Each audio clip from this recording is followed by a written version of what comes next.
All right. So, yeah, so we're doing review mode 2. Hopefully we are able to do 30 questions this morning. So the first question is for you, Kinyui. Which of the following are characteristics of Amazon EC2 convertible reserve instances? Select 2. So again, the key part of the question is characteristics of Amazon EC2 convertible reserve instances.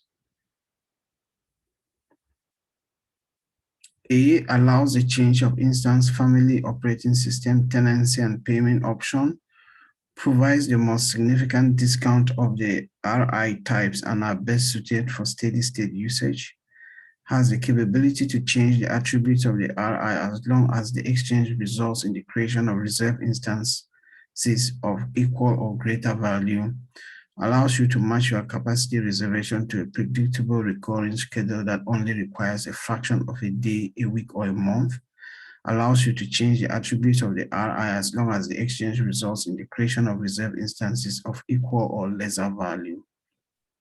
A and C. We say A and C. Any support or different view from the others? Everyone tries to participate.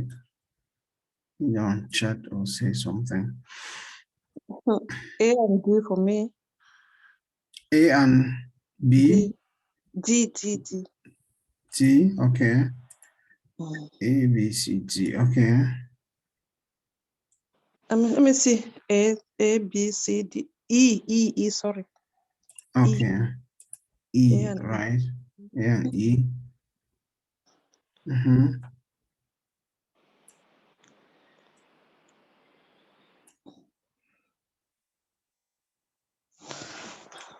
Okay. I see no other addition, so let's go ahead and check and see. Since it's just 3, just everyone should just keep their answers and we can then verify and you see which one is correct, since I don't have majority. So it's actually A and C. So it's good everyone gets the thing that convertible reasons instances give you that option to change instance, family, operating system, tenancy, and payment option. That's true. But the other thing is when you change the attributes of the reserve instance, it can create a reserve instance that is of equal value or it is of greater value. Because if it is of lesser value, then it means that AWS is then giving you kind of another extra discount, which is not the main goal. So if it's like, if you go and buy something from someone and you want to come and exchange, the person will say that either if you bought a TV, either you take another TV that is of the same price, or you take a different TV where you pay an extra amount, something like that. So the value should be greater. It won't let you to say you change the TV and maybe just take a smaller amount of something. And that's the way I'm just trying to explain it. Yeah. So just always remember that the attributes should come with the creation of reserve instance of equal or greater value. So A and C. Okay. Next question is for you, Maureen. Which of the following is used to enable instances in the public subnet to connect to the public internet? So which of the following is used to enable instances in the public subnet to connect in the public internet? NAT gateway, NAT instant, API gateway, internet gateway. Internet gateway. Okay. D, you say? D. ICD is supported. What about the others? ICG as well.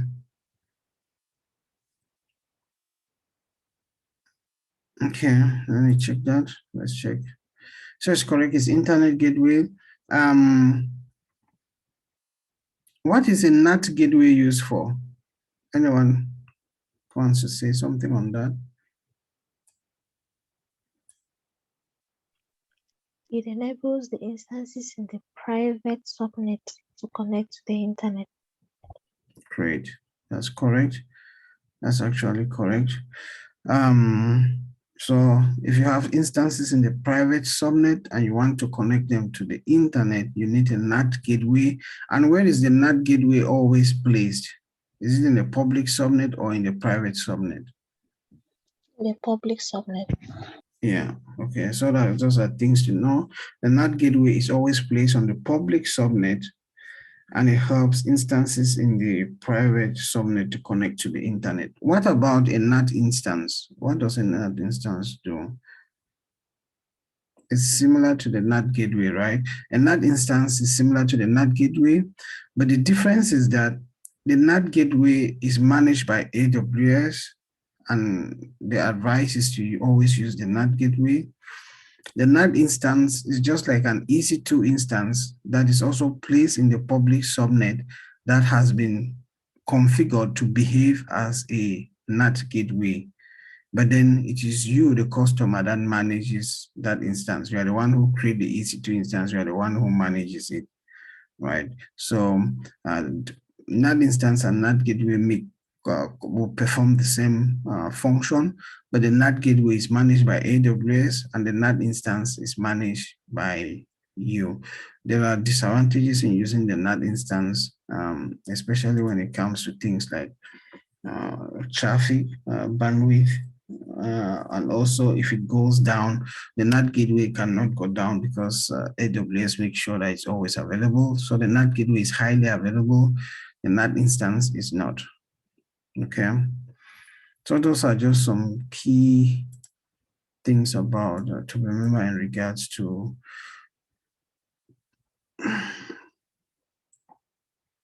okay, so just like the internet gateway is also horizontally scaled, redundant and highly available component. So that's from your networking section. Any question in regards to this, those points?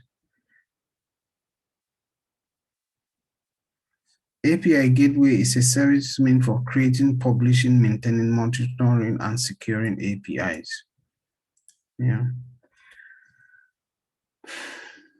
I think no question. I don't hear anyone say anything. So let's move to the next one, which is for you, Tamojang. Which of the following should you use if you need to provide temporary AWS credentials for users who have been authenticated through their social media logins, as well as for guest users who do not require any authentication?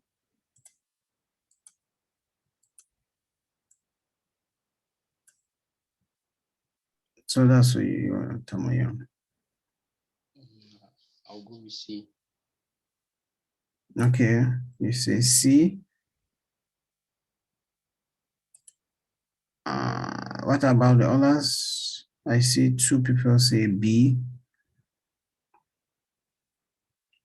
3 say B. So the majority says B. So let's go with the majority. The key thing is you need temporary AWS credentials for users who have been authenticated through social media logins, as well as guest users that do not require authentication. So that's the key phrase there. And correct is identity pool.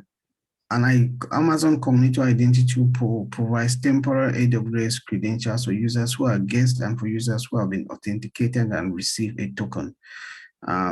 These users can come from Amazon Cognito User Pool. An identity pool is a store of user identity data specific for your account. So I just copy this and paste again. So that's what you should have in mind when you're thinking about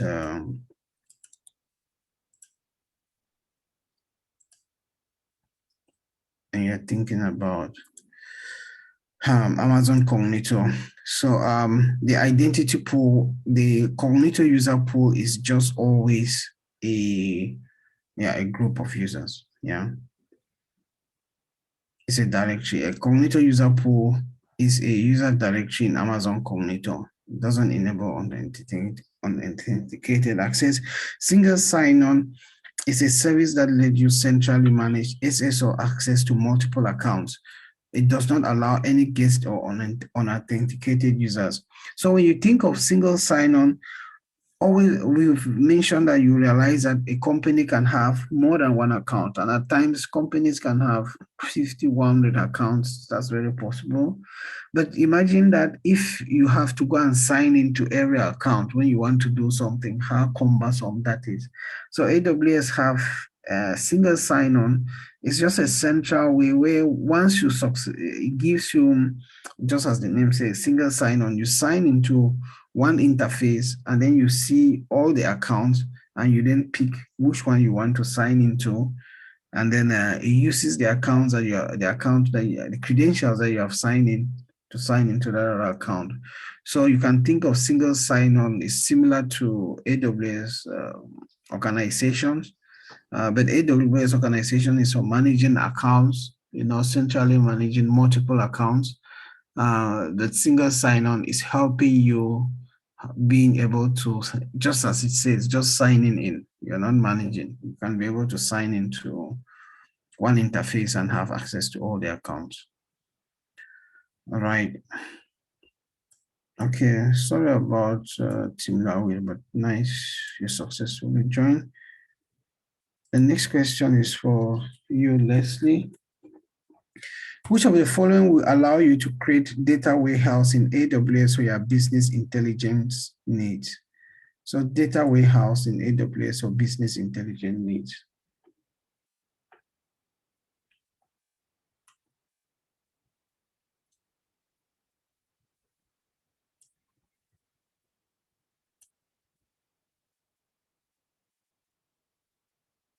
I don't know if Leslie can hear us. Yes. Yeah. Okay, fine, yeah.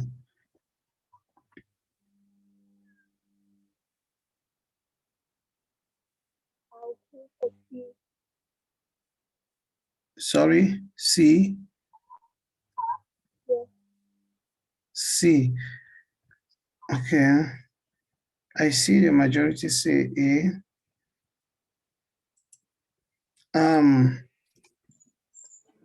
So is data way? Sorry? I'm for A. Okay, majority says A. Right, so let's check. Yeah, so it's A. What is S3 again for? Who can explain? And maybe not Kinye, someone else can try to explain as well.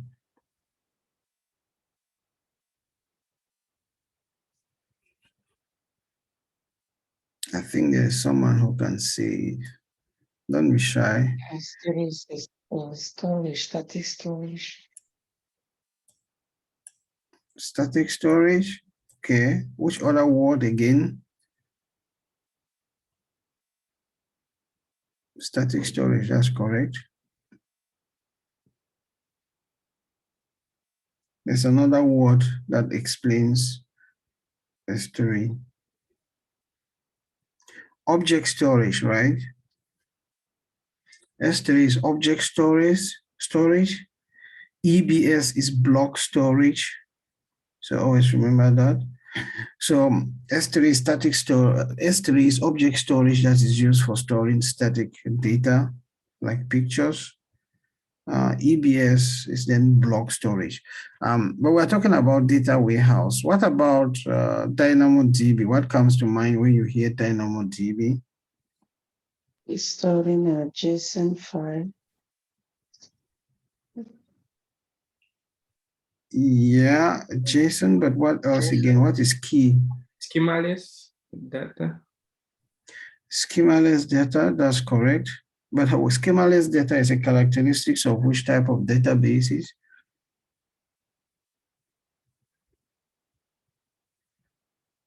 Think opposite to RDS. RDS in full, what is RDS in full? Non-relational database for DynamoDB, then relational data.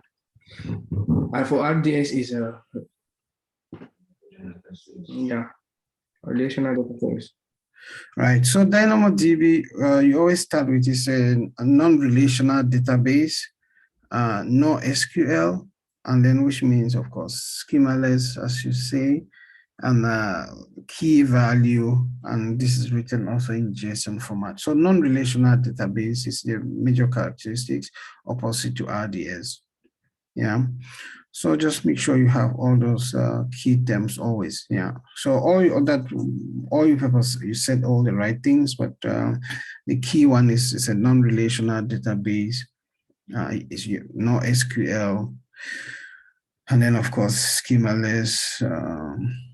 Uses key value pair, is high performance with millisecond latency. So all the other things that can come. It uses DynamoDB, DAX for cache to put latency to micro milliseconds, but the key ones start there. So yeah, Redshift is then a data warehouse, right? So each time we have a data warehouse, think of Redshift. So that's just what you're looking for. Okay. Any question?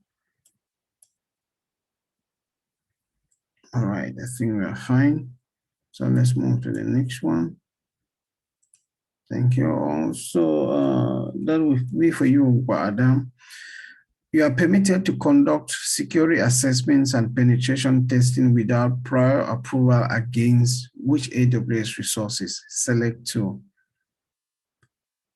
You want to conduct security assessment and penetration testing without prior approval, without getting permission from AWS. Which services will do that?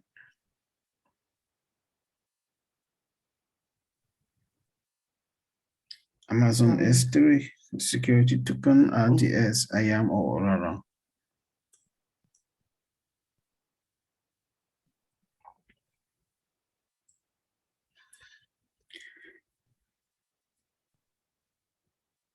I'll try C and D, sorry, C and D, yeah. Priorities and then AWS Identity Access Management. C and D, okay. Yeah. I see there's a C and E. What about the others?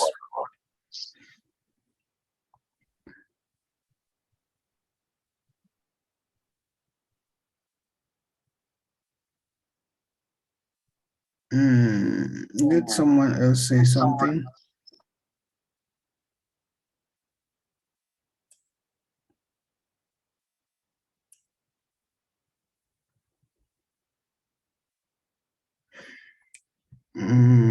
B and E. Okay, seems E is coming up, but then B has been added.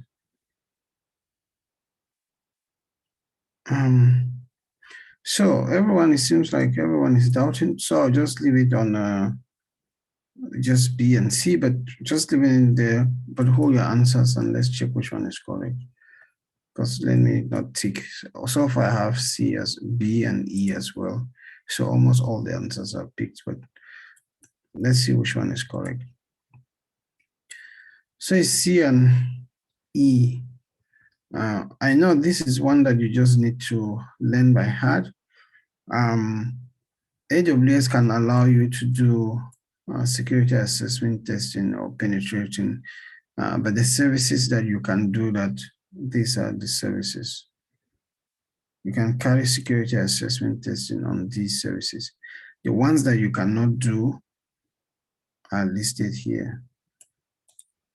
So I'm sharing this again for notes. Yeah, so everyone can look into that. We just have to learn it by heart. So permitted services are EC2, NAT gateways, Elastic Load Balancer, RDS, CloudFront, Aurora, API Gateway, Lambda and Lambda Edge functions, Lightsail, Elastic Beanstalk. So if you are trying to remember, you can think of Lightsail and know that it comes with Elastic Beanstalk. So compute instances, so both the Amazon, the EC2 instance and serverless, AWS Lambda is serverless. The relational database, RDS, CloudFront, Aurora, API gateways. Yeah, but anything that has to do with DNS, port flooding, protocol flooding, request flooding are prohibited.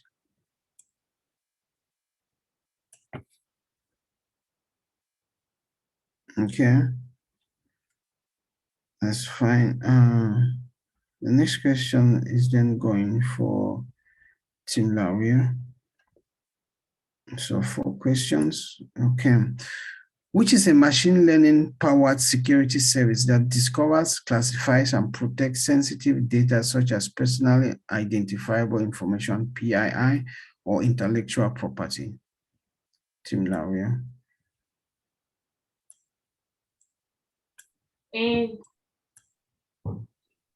Okay.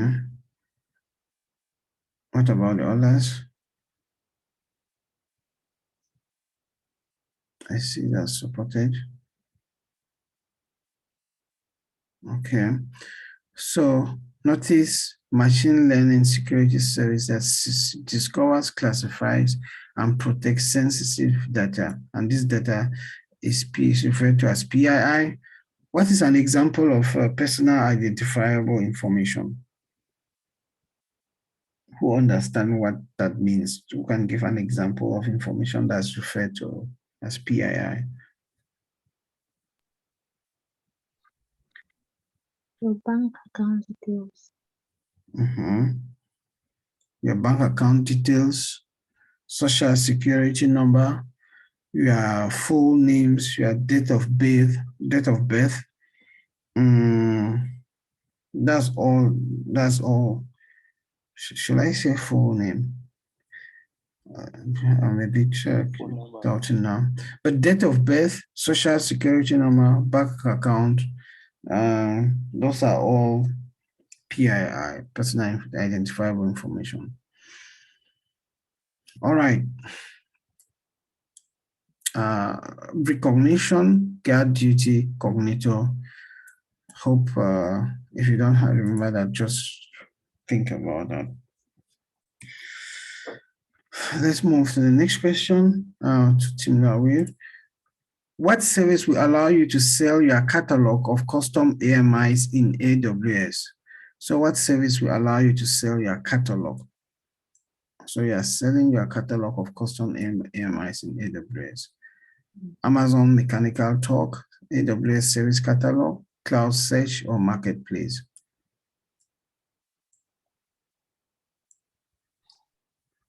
In AWS Marketplace. Okay.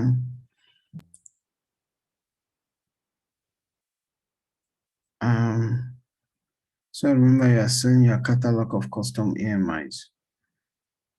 What about the others? I see D supported. So let's check and see if that's correct. And that's correct. So a marketplace, once you sign in your AWS account, you will always see a series of, you can go to marketplace where you can see a series of software that if you want to buy, you can. Mechanical Turk is a web service that provides an on-demand scalable human workforce to complete jobs that humans can do better than computers, such as recognizing objects in photographs. It's not a place where you can buy and sell custom software like AWS Marketplace. So remember, Mechanical Turk, right? It's a web service where you can actually go and look for people who are ready to complete some jobs for you in AWS. So you can, there are some jobs like for machine learning where you need to identify, recognize objects in photographs, and those are tasks that computers cannot do. But you can go to AWS Mechanical Turk and then have access to people who have really placed themselves available to do such jobs. So try to, when you think of Mechanical Turk, I think you can study that service alongside the marketplace, but the difference is that in Mechanical Turk, you are really having the services of a human being. And in marketplace is software, or yeah, that you are buying, or AMIs and other things. Service catalog lets you centrally manage commonly deploy IT services and helps you achieve consistent governance and meet your compliance requirements.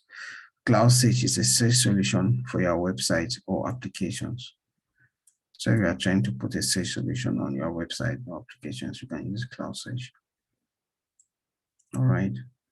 Next question, Tim Nawir. Which service allows you to send, store, and receive messages between software components at any volume without losing messages or requiring other services to be available? A service that allows you to send, store, and receive messages between software components.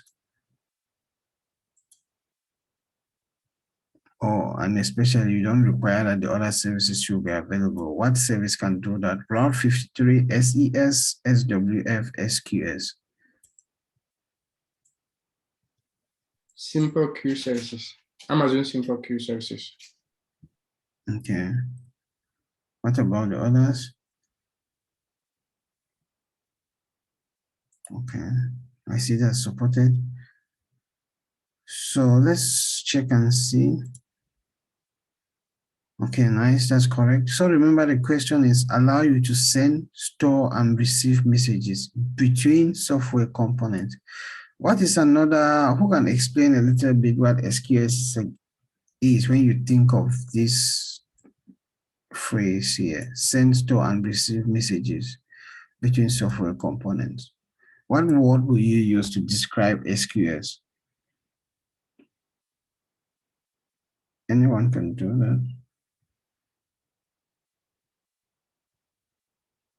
It's a buffer, right? It acts as a buffer in between services. So it's a fully managed message queuing service that enables you to decouple and scale microservices, distributed systems, and serverless applications. SQS eliminates the complexity and overhead associated with managing and operating message-oriented middleware and empowers developers to focus on that. So SQS can send, store, receive messages between software components at any volume without losing it. So one example, and remember it stated here that requiring other services to be available without losing messages or requiring other services to be available. So an example is normally what happens is like if you have Amazon RDS and you have a Lambda function here, I see this SNS. So RDS, when it's always ready to send a message, it will just send it, right? I know this diagram, I wish I had a different one, but imagine a situation where the Amazon SNS is not there, because that's still possible. This one is using Publisher already. So RDS, when it has a message that it is ready for AWS Lambda, it will just send it. It will not check to see whether AWS Lambda is available or not, because by default messages are just sent.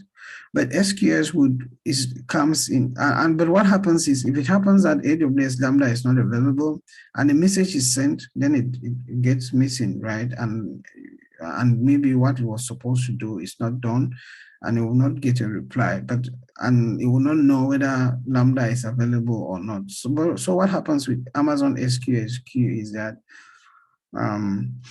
so the first problem is Amazon AWS Lambda cannot be available. The next other problem is that maybe it is receiving so many requests and it cannot take in more requests. So those are the two things that can happen when messages are just sent directly. But SQS can help in the sense that when a message wants to be sent to Lambda, it will come first to the SQS queue. And then this one can hold a message until Lambda is ready to receive it. Or if it happens that Lambda is not available, but the message will then sit in the queue. So it acts as a buffer area. And if it happens that there are so many requests, then it will still hold the message. And once the requests have been executed, then it will send the next one. So in that situation, the message will not be lost. That's why this part says that without losing messages or requiring other services to be available.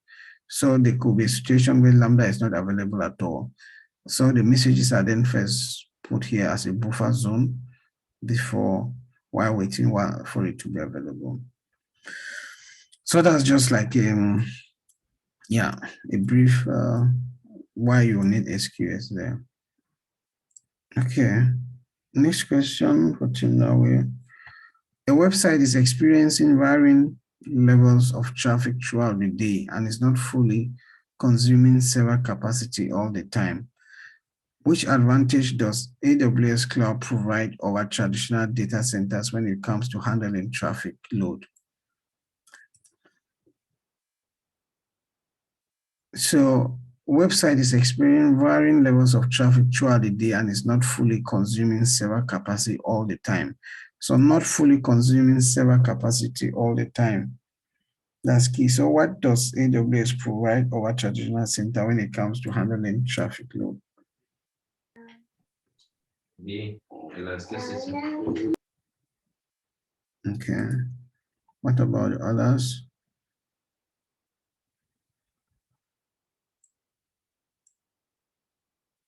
More people should answer. Don't shy away. Tamujan.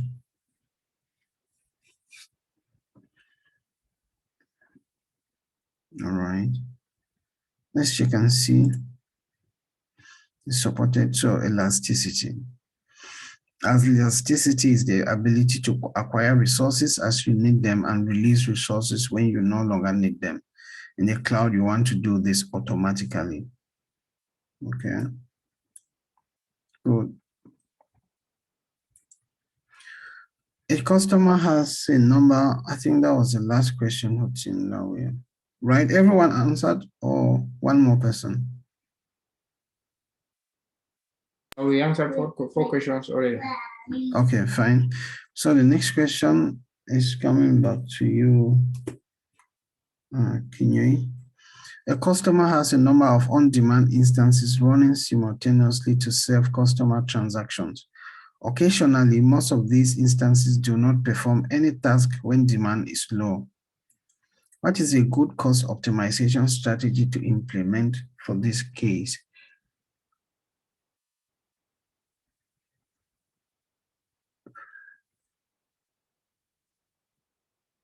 So most of the instances do not perform any task when demand is low. So how can you, a good cost optimization strategy to implement this case? Scale up the instances to a higher type to reduce the number of running instances at a time. Create a script that will automatically shut down an instance when utilization is low. Use sports instances instead of on-demand instance. Implement an auto-scaling group to control the number of running instances at a time.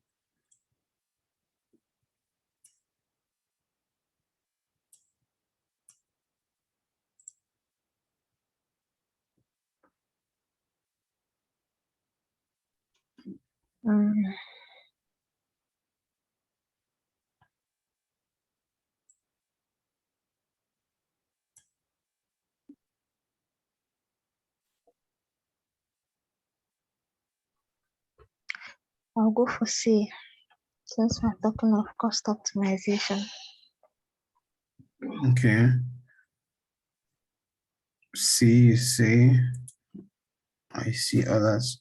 Remember, you have a number of on-demand instances running simultaneously, but then occasionally some of them do not perform when demand is low. So what is a good optimization strategy? I see two people say D.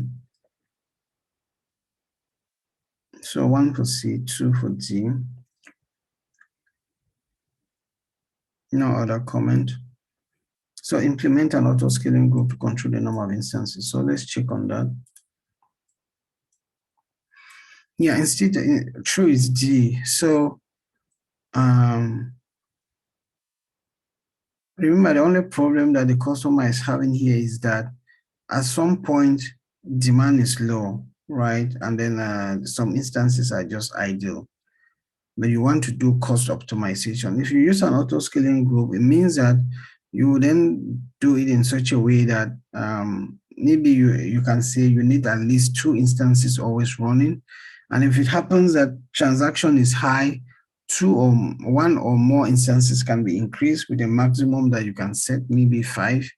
And if it happens that demand is now low, the auto scaling group will then reduce back to 2. So if you are thinking of a situation where the minimum you always need is 2, let's say the steady state load, you will always need at least 2. But then once in a while you have high demand, right? So that will have cost strategy. Since you said you are using on-demand instances, you can use auto scaling group, save customer transaction. But if you use spot instances, yeah, it still opens room for how do you know? Remember, spot, yeah, it will be difficult. Spot instances to, yeah, we are running simultaneous transactions. How do you configure that? That's the problem. How many do you need? I think it's more complex when demand is high. So that question was really looking for auto scaling. They say on spot instances, they can be terminated at any time the bid prices changes. Although this might be cost effective, it also affects your operations, which will not happen. Yeah, so that's the problem, can be taken to you, so the operations can be affected. Yeah. The other thing is scale up your instances to higher instance type is not correct, because when you scale up, it will just increase the cost and then it will still be idle, right? Because if let's say scale up means if you are using an instance with a memory of 2, you decide to go to a memory of 8, 16. But what happens if demand is still low? You still be using a bigger instance and you'll be paying for it, because scaling is a manual process. Vertical scaling is a manual process. Creating a script definitely is not what we have also seen. All right, that's fine. Maureen also did left. Tamojang, this next question is for you. Which of the following services are part of the AWS serverless platform that does not require provisioning, maintaining, and administrating servers for backend components? Select 2. So you are looking for services that are part of AWS serverless platform that will not require provisioning, maintaining, and administrating servers for backend components. Select 2.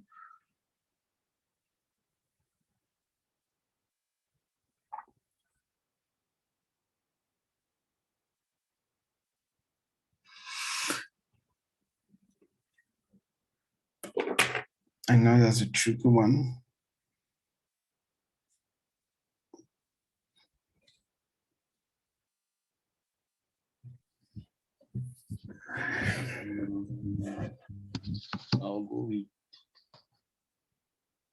I'll go with AWS Lambda. That's E and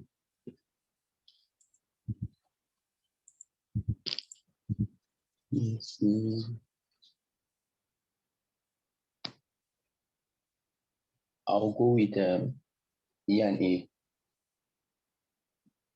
E and A, okay. I see that's supported. Okay. That's correct. E and A. You don't do that, so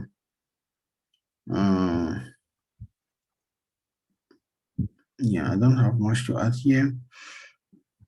If anyone is doubting, when you pick up, you just try to. So the key thing there is serverless services where you don't need to manage. Even when it says serverless, the only key thing is that you as the customer, you don't get involved with managing the servers, but AWS will be doing that. So that's what serverless is, because serverless is just that from the customer perspective, you are not managing servers, because every service will always need a server to run. But when you are not involved in that, it's kind of like serverless, you know. Okay. So thank you. Let's go to the next question. Brother, that's for you. We lost Leslie. Dash lets you provision a logically isolated section of the AWS cloud where you can launch AWS resources in a virtual network that you define. Amazon Lightsail, Workspaces, Virtual Private Gateway, Amazon VPC.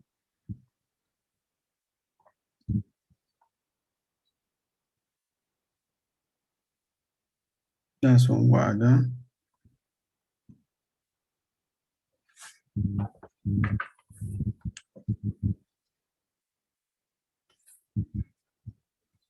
Guada, are you with us? In the Oh, sorry. Okay. the Amazon APC. See, T, see.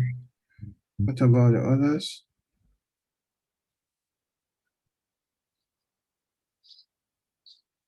I see some support. Tamojan, what about you?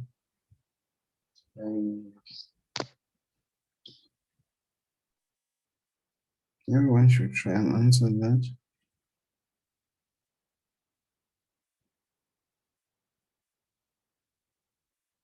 Okay, T.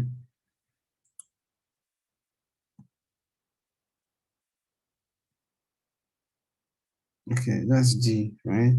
So, yeah, it's just virtual private clouds, just definition of virtual private cloud. Who remembers what Workspaces is? Amazon Workspaces. Who can define that? Anyone? It's a service that enables you to virtualize desktops. Correct. So Linux or Windows operating system. So if you want to do desktops on AWS, you think of that. And what about upstream?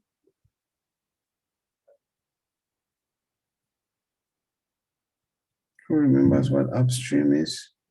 I was saying that you go to lend those services together, upstream and Workspaces, because they are almost similar.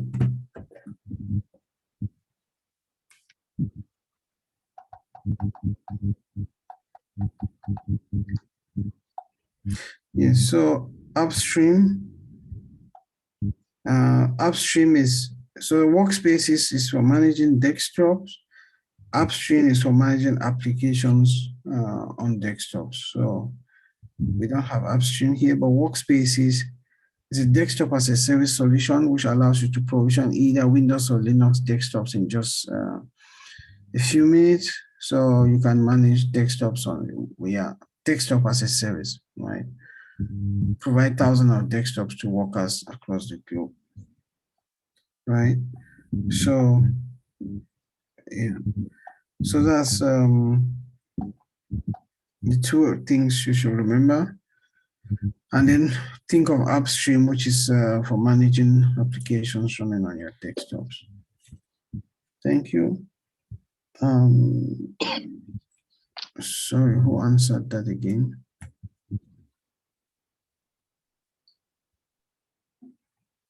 The last question was answered by Guada. So the next question goes to Tim Lawir.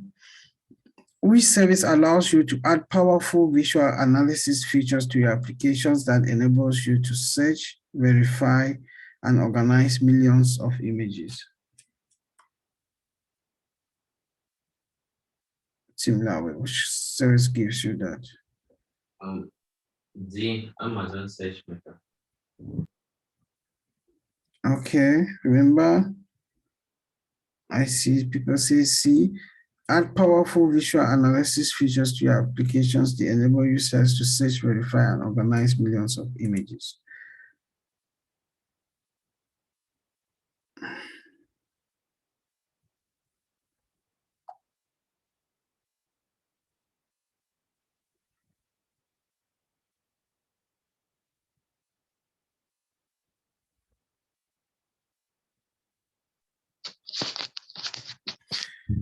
Okay, I see more C. What is SageMaker used for? When you see SageMaker, what should come to mind?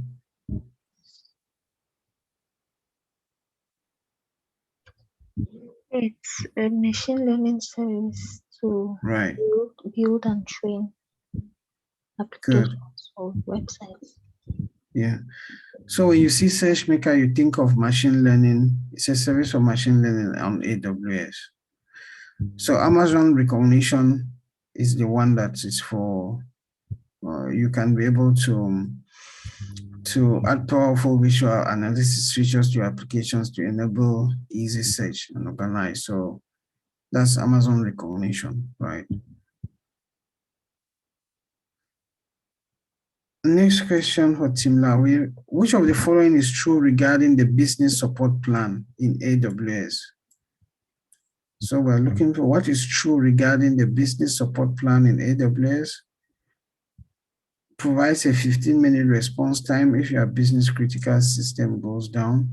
Provides a 1-hour response time support if your production system goes down.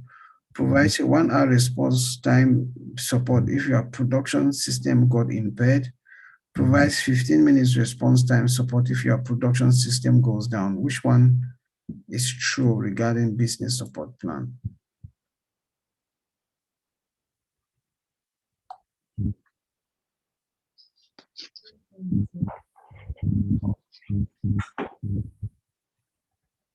B, like a 1-hour response time support if your production system goes down. B, okay.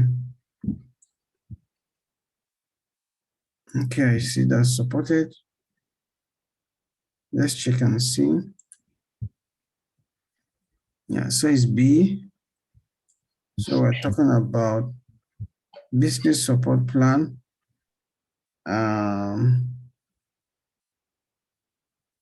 Where is that on this diagram?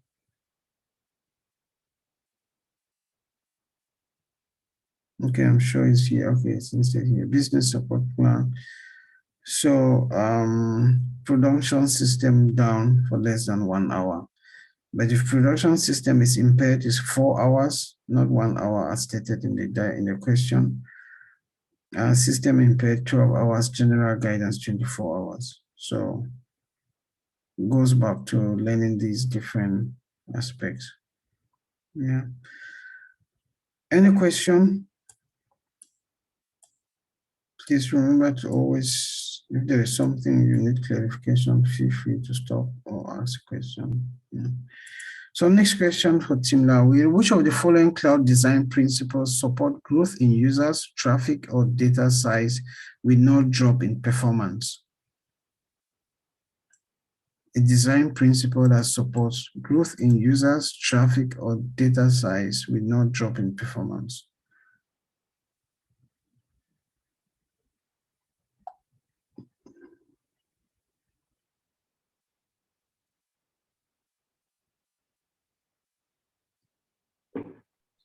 B, design for failure.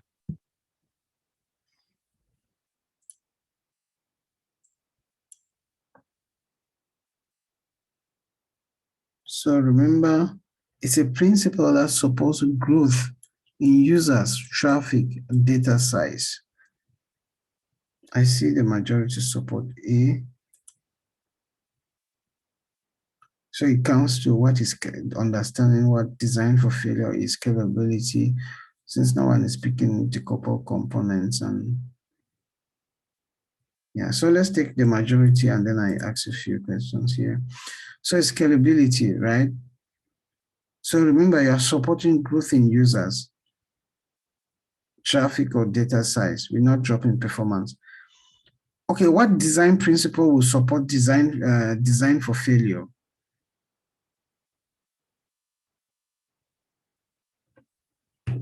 Just think about it on the things when we are always designing for failure, what do we always do? What do we always use? Availability zones. Yes, we use, and that is called what? Yeah, we use more availability zones. So what are you doing? You are trying to do high availability, right? That's the word. So when you are thinking of design for failure, you use high availability, and high availability means you don't use just one zone, you use two. And in some cases, you may use more than, you can use 2 regions. So the design for failure always brings in high availability is when you're always thinking that something will fail.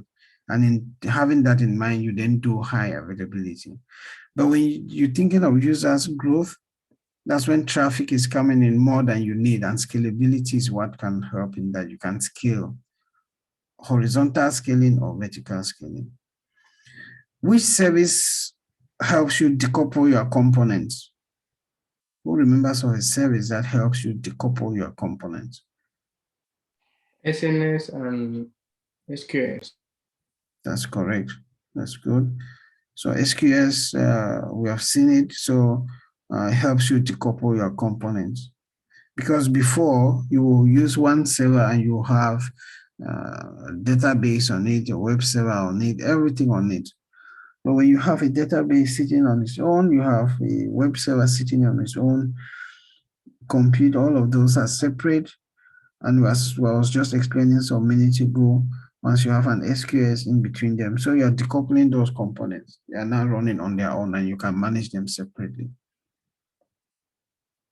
So yeah, so make sure that you are capturing all of those things.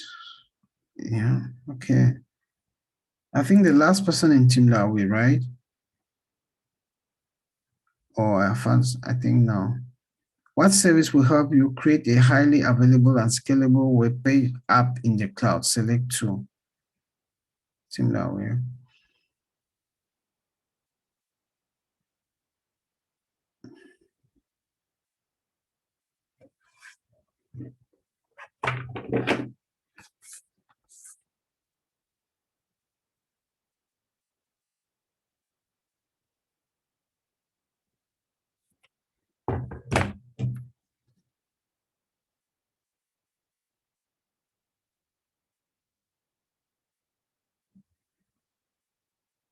Amazon CloudFront and Amazon EC2 Autoscale.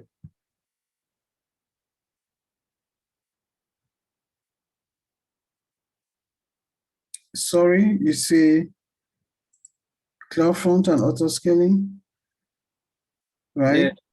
C and D. Okay. I see B and D. What about the others? Think carefully. Remember, what are you trying to do? What's the key thing? You want to create highly available and scalable web app. Okay, 2 people say B and D. So let's check that. It's B and D. What is CloudFront used for? Latency, reduce latency at the edge. Yeah, so it's not for highly available in this case. So it's more of if you are thinking of latency, right? It's good you are laughing, so you recognize your error. Yeah. I mean, I was thinking of availability to be that. Yeah, so high availability is ELB, yeah, autoscale, yeah, scalable is then autoscaling. But then once you start thinking of latency, you do that. Is ELB elastic load balancer? Yes. Okay. Yeah. And this is Upstream I was talking of. It's a fully managed application streaming service that you can use to centrally manage your desktop applications. So remember, Workspaces was provisioning and managing desktops, but then Upstream is for application streaming service to manage your desktop applications. Okay, I hope everyone is fine. So the next question goes back to you, Kinyoi. A new AWS customer needs to deploy up to 100 T3A large EC2 instance on their recently launched VPC. So this is a customer that wants to deploy 100 T3 large instances, which is way beyond the default service limit. What should you do so they can launch their additional instances? So 100 is already beyond the default service limit. So what should they do to do that? Enable enhanced networking, create a case in the AWS support center page and request a service limit increase. Use AWS Trusted Advisor to increase the default service limit. Do nothing, you can directly launch 100 T3 large instances at the same time, since AWS will automatically increase your service limit for you. What do you need to do? B, create a case in the AWS Support Center page and request service limit increase. What about the others?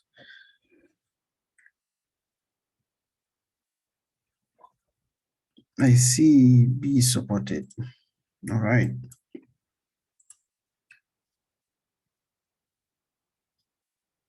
So it's B. AWS Trusted Advisor will only tell you that you are approaching service limit, but it will not increase that for you. Okay, that's what you do. Okay.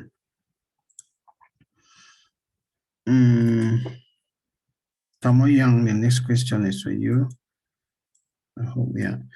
A customer in North Virginia, USA is doing some drone work and collecting environmental data. Which of the following services allows him to easily obtain terabytes of data storage for use in a space-constrained environment, allows him to transfer these data to AWS?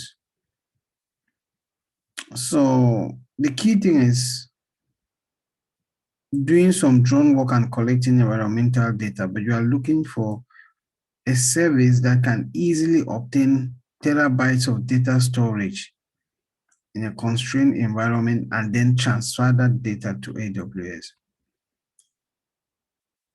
Snowmobile, data pipeline, Snowcon, transit gateway. Which service will do that? Tamo Young.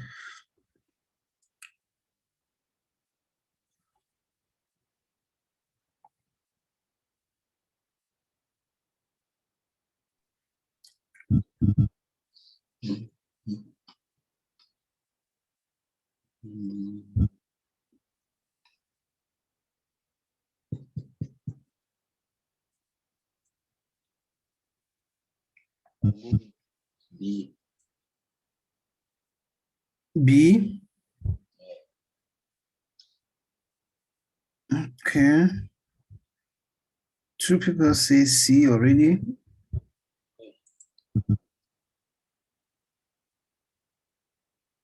What about the others?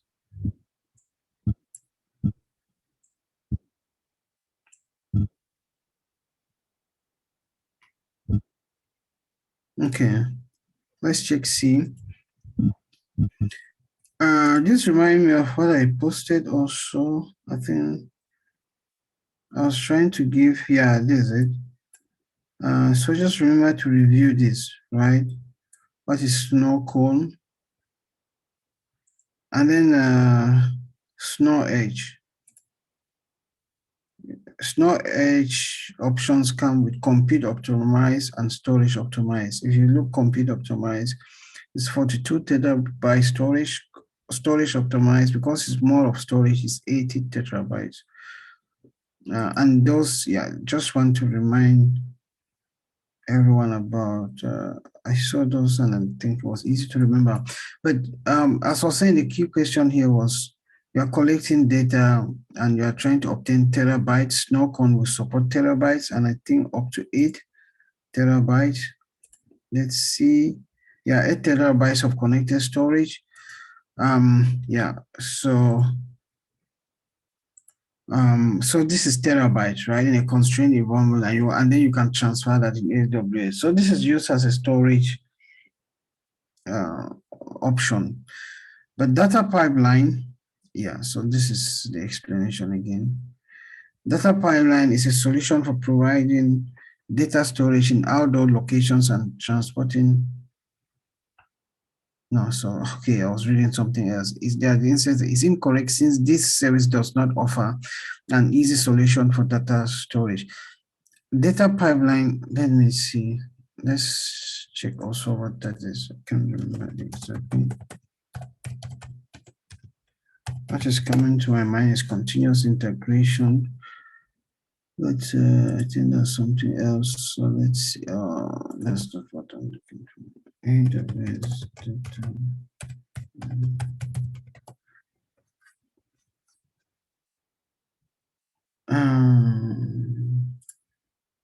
Oh, it's going to come in German.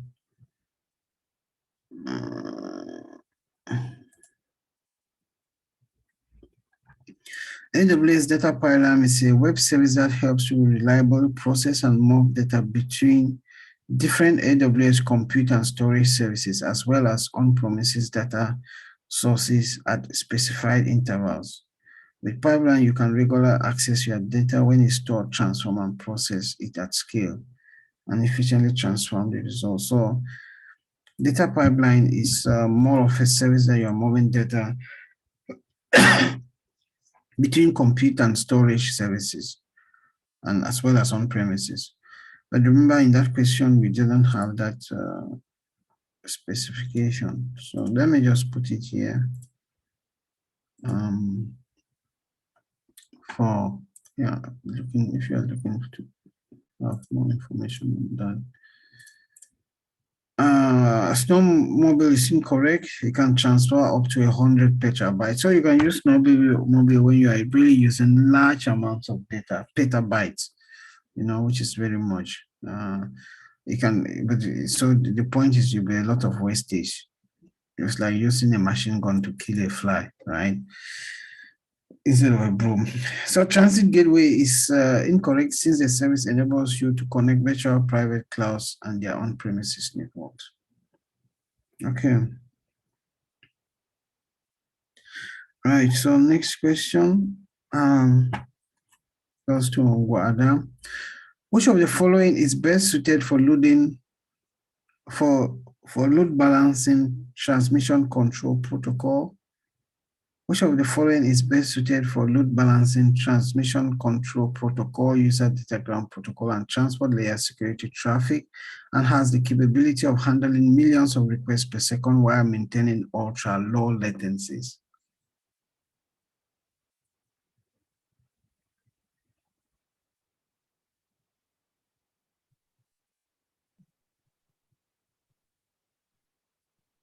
So which of the following is suited for that?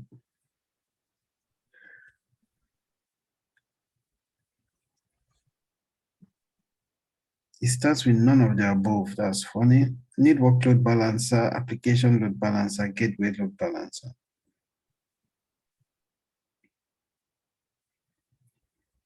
Actually, your application load balance. Okay. I already see B. That's an alternative. What about the others?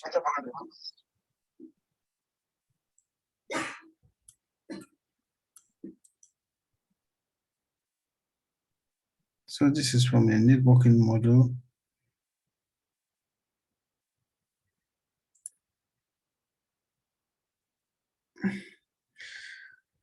Okay, more B.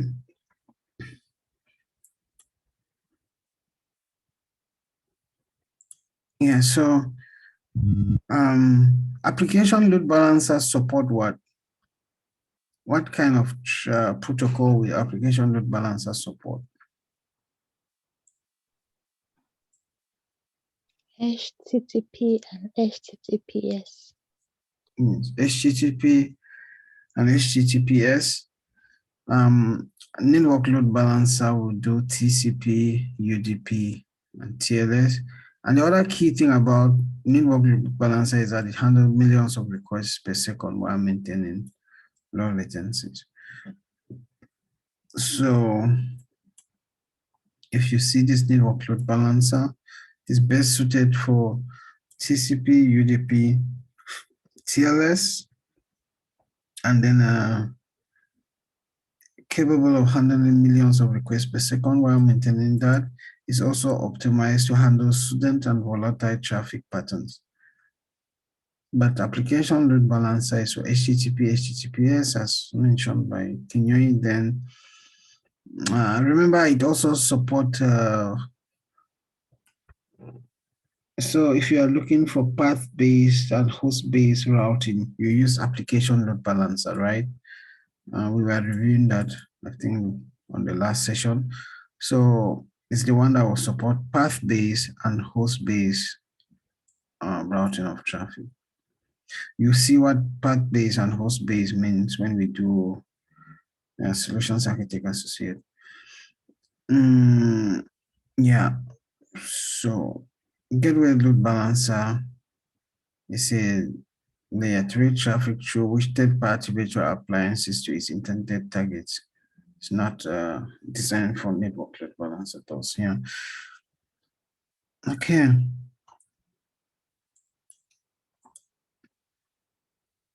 Back to you, Tim Nawil. Which of the following is the most cost-effective? Remember, most cost-effective instance purchasing option for hosting an application which will run non-interruptible workloads for a period of 3 years.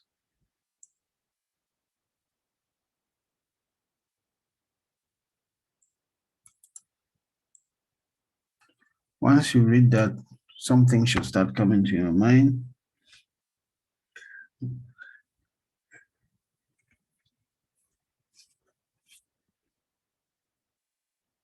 Tim Lawyer, who goes first?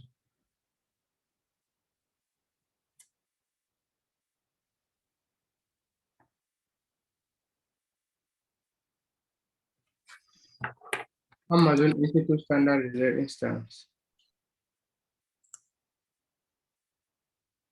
That's supported immediately, so I just picked that as well. So, yeah, purchasing options should be, the key thing is workloads for a period of 3 years. On-demand instances, expensive, convertible, reserve instances. It's not been stated here that you need to change the instance family, operating system, and all the characteristics. Spot instances is just a no. Right? So, which of the following actions will AWS charge you for? Tim Lawyer. What will AWS charge you for? Transfer of EC2 files between 2 AWS regions, setting up additional VPCs in your account, provision elastic IPs and attaching them to running EC2 instances, network charges for the transfer of data from your data center to S3 through a VPN. So what will AWS charge you for?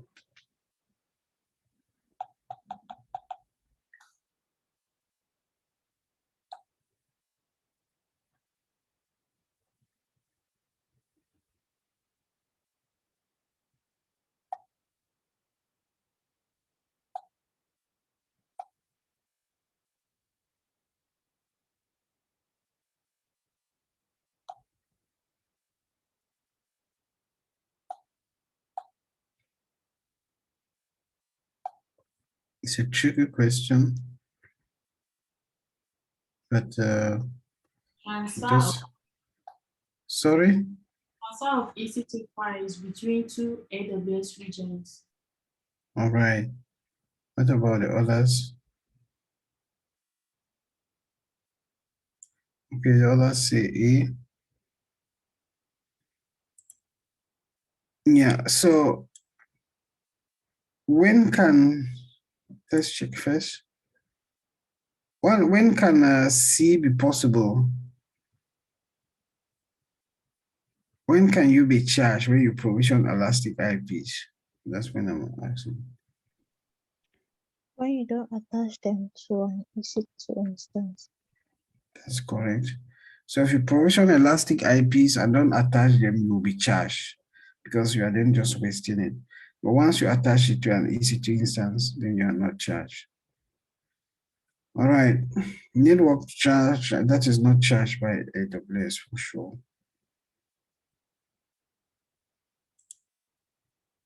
Next question for Tim Nawir. Which among the services below can you use to test and troubleshoot IAM and resource-based policies? Where are we? Just a moment.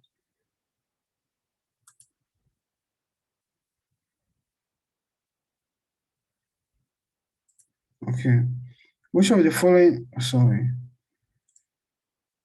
Which among the services below can you use to test and troubleshoot IAM and resource-based policies? Configs, Policy Simulator, System Manager, Inspector.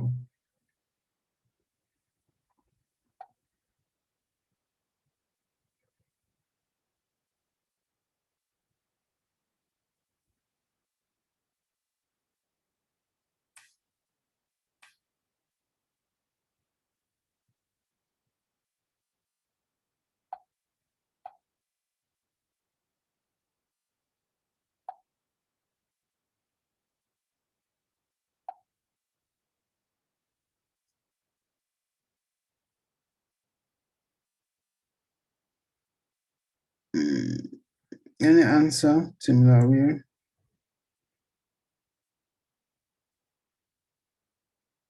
This is just testing. At times you can look for what service cannot do that. And then you see a service that will do that. So if you know the other services, you then know which one can be used.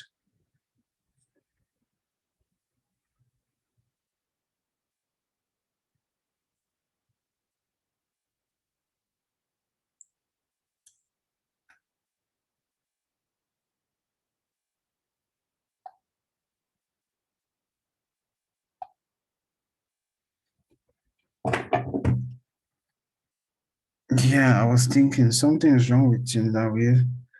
I just noticed they went off. Maybe they were speaking and we couldn't hear. They just went off. Yeah, I see C is being mentioned. Right. Okay, that's fine. Let's check. So it's IAM simulator, right? That's correct.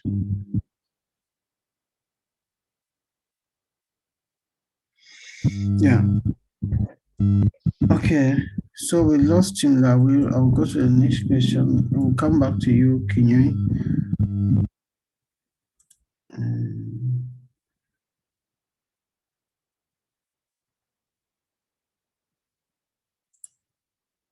Which service will allow you to group together users who perform a similar function and apply function-specific privileges? So which service will allow you to group together users who perform a similar function and apply function-specific privileges? AWS IAM. Okay. AWS IAM. Right, okay. I see that supported. So you are grouping together users and you perform similar specific functions. We explained that, we saw this and we explained that in the other group as well. I'll leave this open. We have 8 minutes to go. So if you have a question, if you see the answer, please let me know. What is the best type of instance purchasing option to choose if you will run EC2 instance for 3 months to perform a job that is uninterruptible? On demand.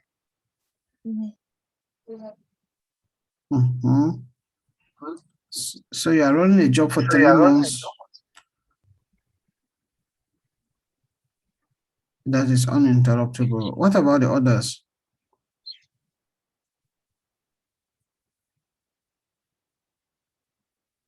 Instance possession option to choose if you run EC2 instance for 3 months. What about the others?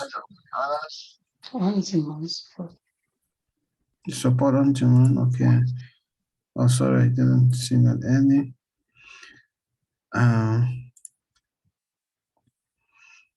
Okay, yeah, so that's on demand. So if you only need to run a job for 3 months, you don't need to be bothered, right?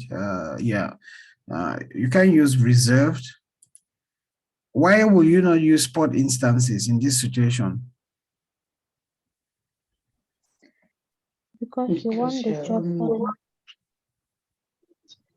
Sorry, go ahead.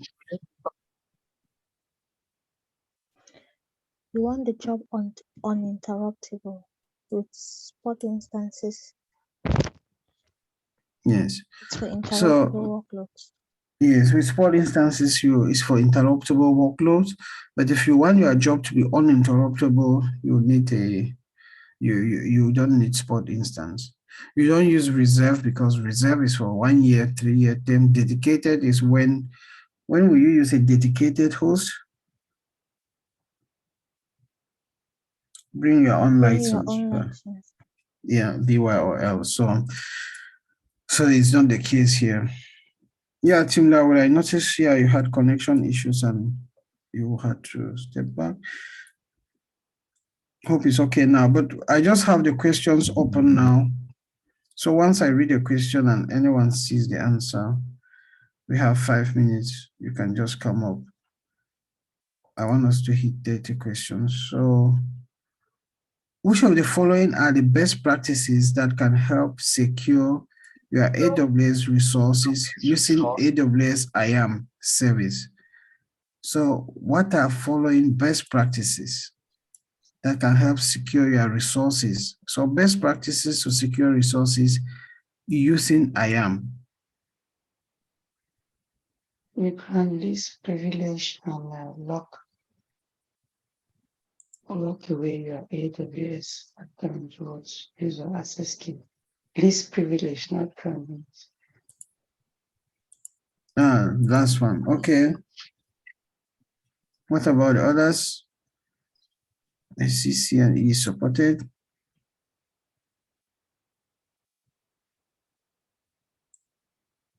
Okay, let me answer. Supported and supported. Huh? Okay. That's okay. Thank you. So any question here? Anyone has a difficulty? Okay, C is supported by Tamujan as well. Please remember, if some of them we have seen it, so I may move a little bit fast. But if you feel like it's too fast for you, please let me know, right? In AWS, which of the following is a design principle that you should implement when designing your cloud architecture? The design principle that you should implement when designing your cloud architecture. Use multiple availability zones, always use large servers to anticipate increased usage, tightly couple your components, utilize free or open source software. Use more availability zones. Use multiple availability zones. Okay, we have 2 people for A. A design principle to implement, right? Your cloud architecture. So should we use larger servers? Should we use tightly coupled components? Or should we use free open software or multiple availability zones? So what will multiple availability zones do for you? Designing for failure. Yes, designing for failure. That means you are thinking of high availability. Okay. Yeah, okay, right, which is what comes up here. So ways to think about that question. So I don't see anyone complain. Let me move to the next question. Which is a fully managed source control service that allows you to host Git-based repositories and enable code collaboration for your team through pull request, branching, and merging. So a Code commit. code commit, right? I can hear everyone say that. Make sure that you then know what the others are as well, because those are the things that. Yeah, okay, no, we did cover that. Because most of the things in data analytics, fortunately, is not much, but we have covered most of the services that we could have done in data analytics. There was one model that we didn't do, and I never got the information and didn't have, yeah. So code commit here answers, right? The next question, which of the following allows you to create and deploy infrastructure as code templates in AWS? Cloud formation. Cloud formation. Two people say cloud formation.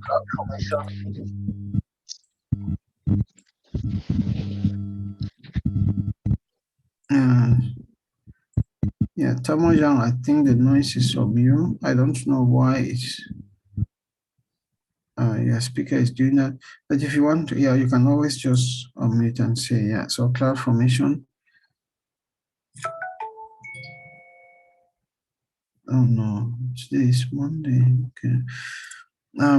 In the AWS shared responsibility model, whose responsibility is it to patch the host operating system of an Amazon EC2 instance?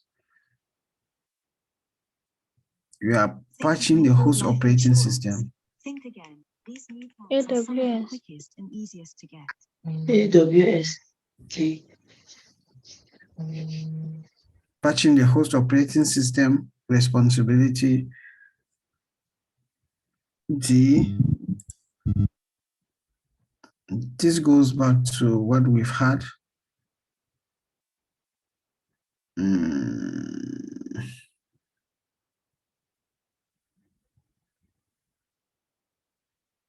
Where is it again? Okay, yeah, patching the host operating system is by AWS, and then is it? AWS is responsible for patching and fixing flaws within the infrastructure. This will include the host operating system, while customers are responsible for patching guest operating system and applications. The last question. A customer needs to retrieve the instance ID, instance profile, permissions, and kernel information of their EC2 instance for an app that is running within the same instance. Where can the customer find this information? Instant metadata. Okay. Instance metadata.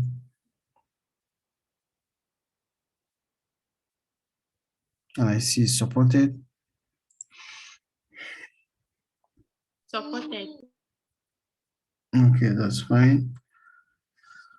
Right. So I think that's it for today. It's already 2 minutes after the hour. I need to go. Tomorrow we'll try to finish the next 35 questions. That will be complete. So I highly recommend that everyone should be practicing what we have done already. So maybe today, I know there are some questions that some of you were able to answer. For those who did struggle, once we finish the remaining 35 questions tomorrow and share the PDF, take time and go through it. But if you still have some difficult areas, make sure you are reviewing your services. That's very key. And I encourage you to especially, again, look at the web application firewall, what it is when you use it, right? We always mention some key terms about it. I know most of you have in mind what some of the services are, but it's not yet flowing like just the very first key points that should come out for some services. If someone, let's say in AWS, was to ask you about a particular service, they want to hear some very particular keywords that just come out, the very first ones. Most of what you people say is always correct, but just try to look like the definition of the services and see the items that come out first that you can easily explain. And as I keep saying, when you explain to someone, it helps strengthen the knowledge. So always think of how will you explain this service to someone, or what have you really captured about it? Yeah. So like, I know something that when you talk about decoupled components, what does that mean? And then how can you explain it? You will start seeing like you are building the story in your mind. Decoupled components, what will help to do that, and how is that done? Yeah, so that's what I can only encourage. But so far, most of you attending the revision, you are getting closer to, to what is required for the exam, but just keep up the work. So let me stop sharing.